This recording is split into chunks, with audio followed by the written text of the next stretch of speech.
What is going on, boys and girls? Welcome back to another episode of my F1 2019 career mode. We're here today for, what is it, episode number 9 at the French Grand Prix, if I'm not mistaken. That sounds about right. But coming into this, we had 3 upgrades that were hopefully going to go on the car. Unfortunately, 2 of them failed, the rear downforce and the weight reduction.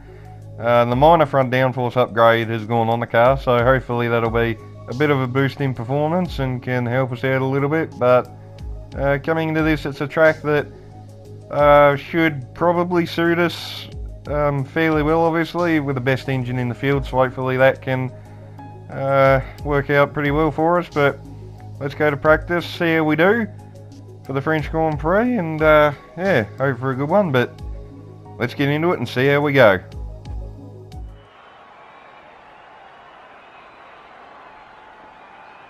You join us here in France at the Circuit Paul Ricard for an exciting free practice, hopefully setting the mood for the rest of the weekend.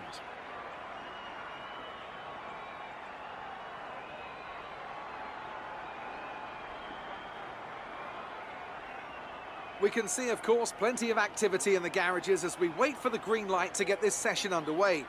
Anthony Davidson, thank you for joining me once again. What are you going to be looking out for once the cars get out there on the circuit today? Well, naturally, in any free practice session, you can never be sure exactly what programs the teams are running, how much fuel they've put in, and so on. So it's important to resist the temptation to draw any firm conclusions from the fastest times on the monitor. What we can do, however, is look for consistent pace over the course of multiple laps. So if someone does half a Grand Prix distance and they're consistently half a second quicker than another driver doing the same, then that's generally a good indicator of a car with a solid race pace. I've had a chat with Carl about the new parts, and we're happy that they've been integrated into the car okay. With any luck, you'll be able to feel the improvement, so give them a try. Alright, thank you very much, boss. Welcome, guys, to practice for the French Grand Prix, round number 8, episode number 9. Sorry the numbers still don't correspond, but we're going to fix that in a future episode, maybe, I don't know, 2-3 episodes away. We'll do a double upload again at some point, but coming into this, as I said, expectations were probably maybe best of the rest if possible. Obviously with the best engine in the field in the back of our car, so hopefully that can help us out and we'll have a pretty good run of things. But we got through practice fairly well. I think we passed all the practice programs apart from qualifying pace, I think. Don't quote me on that because I actually can't remember, but I'm pretty sure that might have been it. We had a little moment there, as you can see there, we were parked backwards on the racetrack, so that wasn't too good. But we had a few moments, as you always do in practice, I guess, trying to you know, find the limits and just find where the grip is.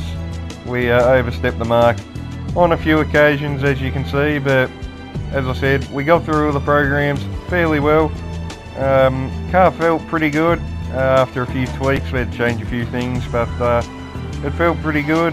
Both racing points in the top 5 again, so looking good so far. But let's practice. Hopefully that's a good omen for qualifying in the race, but let's go find out. Great work out there today. Let's have your thoughts.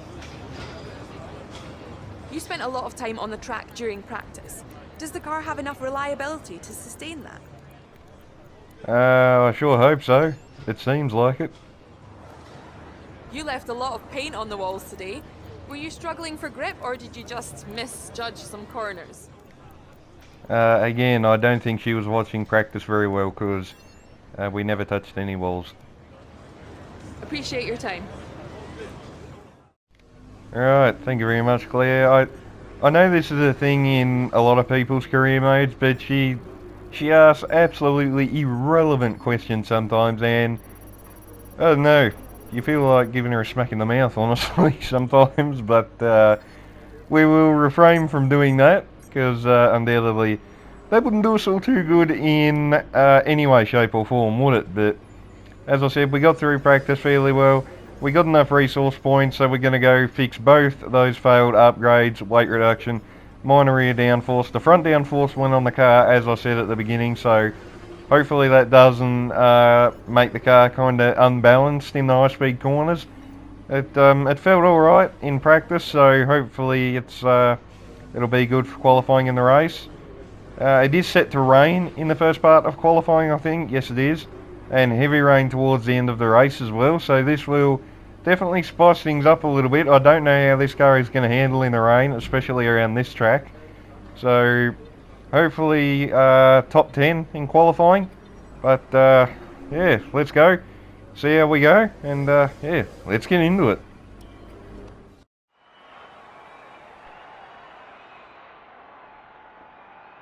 Welcome to qualifying for this weekend's French Grand Prix. The teams are making their last-minute adjustments before the lights go green, and the fight for pole position gets underway.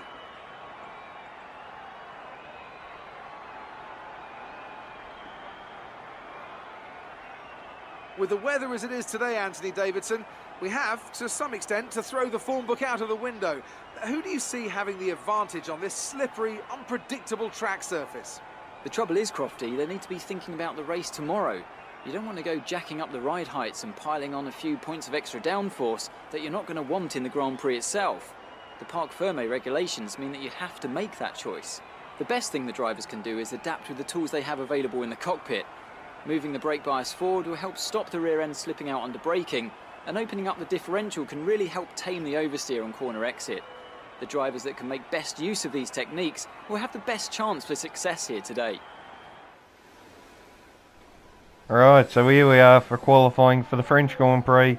Intermediate conditions at the start of the session, so we went out just to try and set a couple of laps, see how the car handled. As you can see, massive spin. So it's a little bit tail happy, I suppose, if that's the word, but come across the line, go P11, and to be honest, I wasn't really fussed where the times put me because it is set to be dry at the end of the session. Coming into the pits completely wayward, and yeah, it was all screwed up six ways from Sunday trying to get this thing in the pits, but we made it in, didn't hit the wall, didn't break anything, so yeah, all good. Perez goes to the top provisionally. I think he's the first one out there on dry tyres. I think he's out on the soft, so we'll go out now. Basically at the end of the session, we've been dropped down to 19th now, only ahead of Robert Kubica. Valtteri Bottas on provisional pole. We're purple in the first two sectors. We come across the line and we go fastest on a 30.6. But personally, I actually didn't feel like that was enough. I felt like the track was still going to get quicker. So I decided to go out again. I wanted to play things safe because, I don't know, I just had a gut feeling, especially after seeing Romain Grosjean go P1. I just had this gut feeling that everyone was going to go quicker and we may get knocked out. And yeah, I definitely didn't want that. I didn't want to be starting from 15th, 18th, last around here. But we go out again right at the end of the session, currently in P4. I think we're following a Red Bull at the moment, Max Verstappen. Don't quote me on that, I'm not 100% sure. I think it is Max, but coming through now, we're up by a little bit. Hopefully this can secure us in to the second part of qualifying, but we come around now. Really tricky this final section to get right. A little bit wide, probably cost us maybe a tenth, maybe a bit more. Hamilton goes to the top with a blistering lap down into the 129, so definitely showing that the track is rubbered in. We may actually, turns out we may be safe, but I just wanted to get this lap in anyway. Bottas now goes to the top, pips his teammate by about a tenth there, so inter-team rivalry at Mercedes there perhaps, but we come across the line, and I think that's enough to get us through into Q2. And it is P8. So pretty good. We have used up 2 sets of the soft compound tyres, which is something that I really didn't want to do. But we were P11 as we come across the line to set that time. And honestly, I feel like if I stayed out, or if I stayed in the pits rather, I felt like we would have got knocked out. So we played it safe, both racing point cars through into Q2. So hopefully we can get into Q3 as well. That's going to be the main aim again, obviously. I decided to go out on the medium compound tyres actually. Now you're probably wondering why, because realistically I wouldn't have the pace, and realistically we probably shouldn't. But the main reason I tried this strategy is because I didn't want to qualify in the top 10 on the softs. And the main reason behind that is just how badly the softs tend to overheat, especially on the left front around here. And yeah, I didn't want to start on that, so I thought, you know, let's try something a little bit different, a bit ballsy, and let's just see if we can make this work. Yeah, if this pays off and we can actually get in the top 10, this is going to put us in a real good position for the race, but I think it is going to be very, very tight coming around now to finish a lap.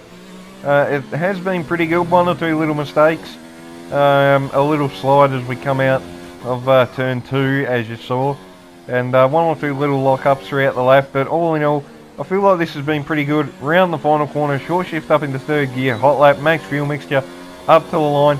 Where is this going to put us? I think it might have been P15, unfortunately. Yes, it is. So the gamble of going on the mediums has not paid off, unfortunately. Perez up in P5, so he makes it through into the final part of qualifying. So we will start from P15. Going to be a recovery drive again, so we'll do what we can. Amazing performance out there. I'm sure you're pretty happy with that. The weather hasn't been ideal in qualifying. What's your take on it? It didn't really affect anything in the end, really. It was just a short drizzle. Your qualifying pace didn't put you at the front of the grid. Will this be a problem tomorrow? It's definitely not ideal, but we'll make the best of a bad situation and try and score some more points. Appreciate your time. Alright, thank you very much, Claire. I don't know what she's on about sometimes. Like, we're ecstatic with P15? Really? Okay, you don't worry about that. But I think she needs to actually watch what's going on sometimes, but we'll be mounting a bit of a comeback again, so hopefully it'll be good. Obviously I expected a better session, but these things happen from time to time. Try to make up for it in the race. We will certainly try and make up some ground, so what do we got? Dry race right until the end, then it's supposed to go to rain, so spice things up again. Hopefully we can keep the car underneath us for this, 28 lap race I think it is, but without further ado, let's go to the French Grand Prix. Let's roll. Welcome along then to the Circuit Paul Ricard, home of the French Grand Prix, home race of the Renault team, and of course a number of the drivers on the grid as well. Of the 14 races held here up until 1990, 5 were won by a Frenchman, and 4 of those, of course, were Alain Prost. I wonder who'll add their name to that winners list today. The Circuit Paul Ricard then, a 3.6 mile track, 25 miles east of Marseille. 15 corners here, 6 to the left and 9 to the right, with the main overtaking chance expected going into turn 8. Top speeds today should be around 205 miles per hour.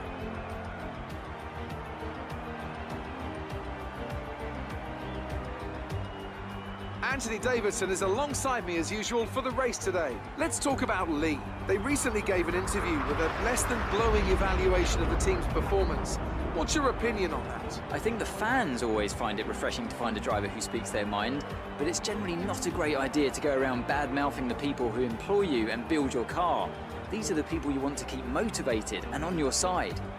Let's run you through the driver grid order for today's exciting race. Lewis Hamilton lines up on pole position and Valtteri Bottas will line up alongside. As we continue through the rest of the grid today, we have Verstappen, Leclerc, Sebastian Vettel and Gasly, Perez, Grosjean, Raikkonen and Lucas Faber, Magnussen, Norris, Lee and Giovinazzi, Fiat, Albon, George Russell and Robert Kubica, Butler and Daniel Ricciardo fills the last spot on the grid.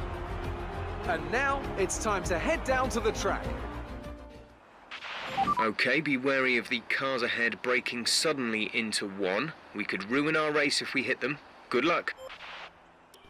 Alright, welcome guys to the grid of the French Grand Prix. Strategy wise, I think it's just going to be a straightforward one stop. Mediums to the hards and more than likely on terrain tyres. by the end of the race. Starting from P13 as it turns out, a couple of people with grid penalties, so boosts up the order just a little bit, so hopefully that can make things a little bit easier for us. I doubt it because it never normally does, but we'll make the best of it. The aim still is to get a top 10. I still think best of the rest, probably P7 is on the cards.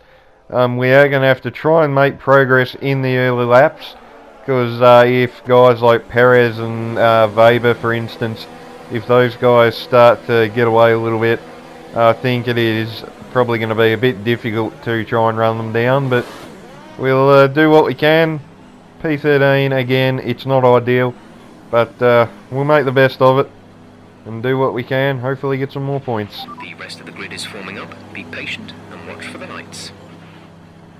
Alright, awaiting 5 red lights for the French Grand Prix, round number 8 of career mode, and away we go. Looks like a pretty decent launch. Giovinazzi next to us gets a real good launch in the Alpha.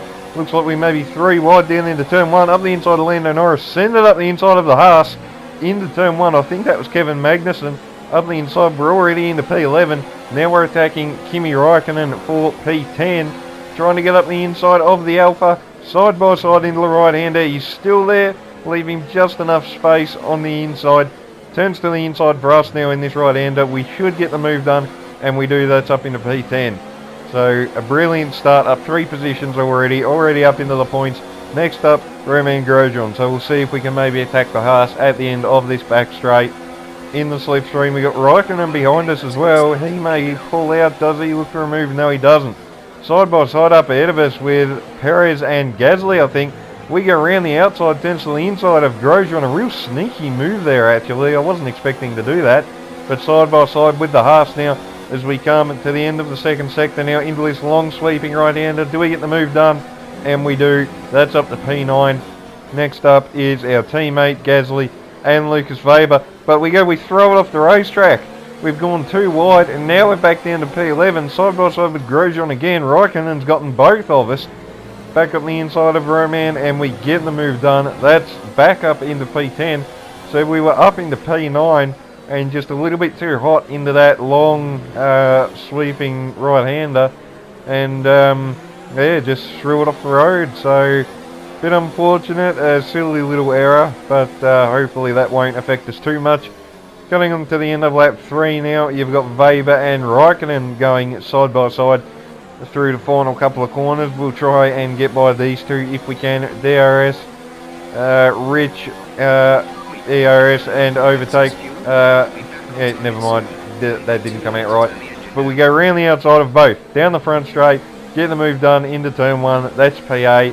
That English was just absolutely horrific back then, so we won't worry about that. But on to lap 6 now, Gasly, Perez, side by side. Perez locks up, we actually go off the racetrack to avoid him, because we nearly absolutely T-boned our teammate, and that's one thing you do not want to be doing. So we'll hopefully try and avoid that. But coming on now, a few corners later to the start of lap number 7. High ERS and rich fuel mixing out, trying to go around the outside of Gasly. A little bit of slipstream from Perez. We're trying to go around the outside of the Red Bull into turn 1. Do we make the move? And we do. We make it stick, and that is now up to P6 now. So really good start to this race. Now we're closing up on Perez. This is P5. Goes defensive at the end of the back straight. We try to go around the outside. Turns to the inside. Gets a good run though. And holds on to P5 for now. We're in the slipstream though. Do we try and fight back? We're not really close enough to try and make anything work. But we're gaining on him. We're gaining on him. Are we going to try send it? No, we look to the outside now. I was thinking about maybe a cutback, but that didn't work at all. So we'll stick in P6 for now. Coming on to the back straight again on lap number 8. We're going to try again on Perez, this time for P3. A couple of leaders have stopped. Round the outside on the back straight. We get the move done, pull the car up nicely, and that is ahead of our teammate up into P3 now. So making some real good progress. I think we are effectively best of the rest now. Cutting on to lap 10, we lead the race. Max Verstappen is out of the session. What has happened? to the Red Bull driver. I think it may have been an engine failure. We'll go back and have a look, and yes, I think it is smoke billowing out of the back of that Red Bull. So that is Max's day done. He will undoubtedly be very unimpressed with that, but we're coming in now on the end of lap 11, and we've sped in the pits. Oh my god damn it. Jeez, I was pushing it. I was pushing for 11 tenths coming into the pits, and we overdid it, so that's a little bit of a pain in the ass. I think we're actually going to probably serve that penalty when we come in for inters, if we do. If not, it's going to get added at the end of the race. So that's yeah, that's a bummer. But we come back out of the pits now, and there goes Perez. Jesus Christ, that was close coming down the front straight. Nearly sideswiped by a teammate there a little bit, but we rejoin it right behind our teammate now. There's like a 3-car battle round the outside of our teammate on the back straight, trying to pass George Russell. He goes for the move on Kimi Räikkönen. I think that is side by side for those two, side by side with their teammate as well, and we squeeze Perez a little bit there. Now we're going to try and get the move done on George Russell and Kimi Räikkönen. We're going to go 3 wide now into this right-hander. Do we get this done? This will be close, and we do. Back up into P13, I think that is now. So we'll get the hammer down now. But just have a quick replay, a quick look at that. Just an awesome move, 3 wide at a place where you really normally don't make those kinds of moves, but we made it stick anyway. Coming on the lap 15 now, and the rain has actually arrived a lot earlier than expected as well. If I actually knew it was going to hit here, I probably would have actually started on the hards, but anyway, coming into the pits, make sure we don't speed this time. We're going to serve our 5-second stop go now, so I think that means we'll be stationary for 5 seconds before the crew services us. There we go, finally got the English words out. But we come in and yes, wait for 5 seconds. And even though it's only 5 seconds, it feels like an eternity in a way. But the inter's going, we don't get held thankfully, but that does drop us behind a couple of cars. Perez actually double stacks behind us, so real unfortunate for our teammate. He's going to lose a bundle of time, and his bid for a points finish in this race is probably over right about now, and he would probably be blowing up on the radio, and honestly I can't blame him. But maybe he should have stayed out the extra lap, but looking at the conditions I think that probably would have just ended in tragedy for Sergio, so probably a good idea. But anyway, 11 laps to go, currently in P8, Räikkönen and Weber ahead of us. And this is realistically probably where we're going to end up. We might be able to get Räikkönen. Weber is probably going to be a bit iffy. But gaining on Räikkönen, now we're going to go up the inside really late into this right-hander. He leaves us space, and a really late move, but he leaves us just enough space, and we get that done. I even caught myself off guard there a little bit. I was not expecting that, but we had a real good run, but we lose the back end. And we've gone off the circuit. Räikkönen now gets back through. Warning for exceeding track limits. Okay game, I don't know what you're playing at there, but okay. But on the back straight on the next lap now, trying to go round the outside of Räikkönen. Bit of a slide, bit of wheel banging a little bit. Lost the back end coming into the corner, but we get good drive traction, and that is up into P7, past the finish driver. And coming on the lap 24 now, we've actually caught up to Lucas Weber. Took us a little while to do so. We were pretty evenly matched on pace, but we were able to catch him. And are we going to look for the same move that we did to Räikkönen? Yes, we are. Up the inside, that's up into P6, and hopefully we can maintain that. Coming on to lap 26 now, just about to come on the final lap. Little error coming into there. We run wide, and Weber is now back up our inside. We weren't able to get away from Lucas in these 2 laps or something. We've been ahead of him. He's been right under our rear wing the whole time, waiting for a little mistake just like that one we made. He pounces, he takes back P6, so hopefully we can try and take it back off him. There's nothing wrong with P7, mind you, but I mean, you guys know me. We're going to aim to get every position we can around the outside into turn 1. Little loss of the back end a little bit, but we get the move done. We make it stick back up into P6. And I think the main thing there is just going to be holding him off, making no mistakes, and coming around now to the final couple of corners. We were able to do just that. And from P13, it's going to be P6, best of the rest once again. And considering this isn't one of my favourite tracks, I will definitely take P6. Real good result, really happy. Bad luck. It just wasn't our day today.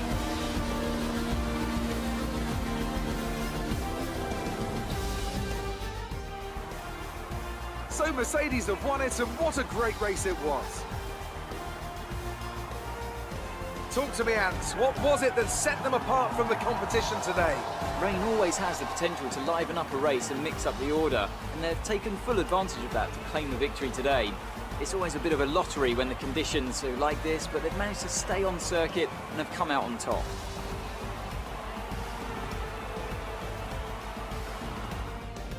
And I can see the drivers starting to approach the podium for the victory celebrations. A real team victory today.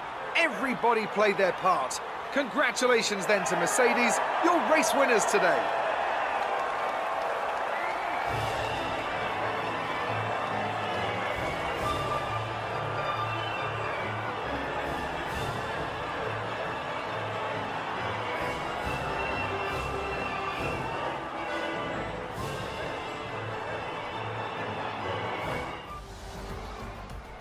So there we go, guys. That has been episode number 9, round 8 of Career Mode here today for the French Grand Prix.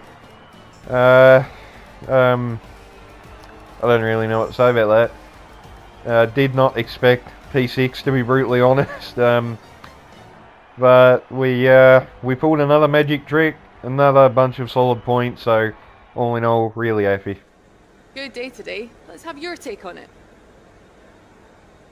Some excellent overtaking moves from your former teammate today. Did he learn some of them from you? Oh, I don't know, maybe he did, maybe he didn't. The only move he made on me, however, was when I made a mistake, so yeah. Judging from today's race, it must be pretty hard to fend off Devon when he wants to pass. He is very forceful sometimes. He proved that back in F2, and nothing's changed, I'm afraid, so yeah. You had a pretty close finish with Lucas. What's it like racing a former teammate? It's good. All the better when you beat him, obviously. You really cut your way through the field today. What was your strategy? Just drive the wheels off it, honestly. Just do the best we can. Great. Well, that's everything. Thank you very much, Claire, for being a pain in the ass as usual, but I suppose that's her job, so can't blame her for that. Leading the rivalry against Romain Grosjean, equal on points with Sergio Perez, so hopefully we can get some points up and over on him in the rivalry. Resource points, we get a solid bunch, 600 for meeting the team goal as well, over 1,000 resource points now, so all in all, real good weekend, and you know, really happy with the result. Commiserations on that result. It's been a tough weekend. What's with the commiserations, Emma? Come on, we scored P6. It's not the end of the world. Another contract negotiation. I think we might lower the standards for the race. They might be a whisker too high. But, hey, P6, I'm happy with that. If the team's got higher expectations, then that's unfortunate. But we'll try some of these, see if they accept this. Our proposal has been accepted. The new contract will take effect from the next race weekend. Alright, so there we go. Negotiation successful. We have a new contract, couple of perks and whatnot. So hopefully that can make life a little bit easier for us. I think it's pretty easy at the moment as it stands. Hopefully that weight reduction upgrade should go on the car. We do kind of need that. Third worst chassis in the field, so we'll probably focus on that department a little bit in the future. But that's been today's video, guys. If you enjoyed, remember to leave a like, subscribe to stay tuned for plenty more. English today is terrible, but anyway, thank you guys for watching, and until the next video, I'll see you guys next time.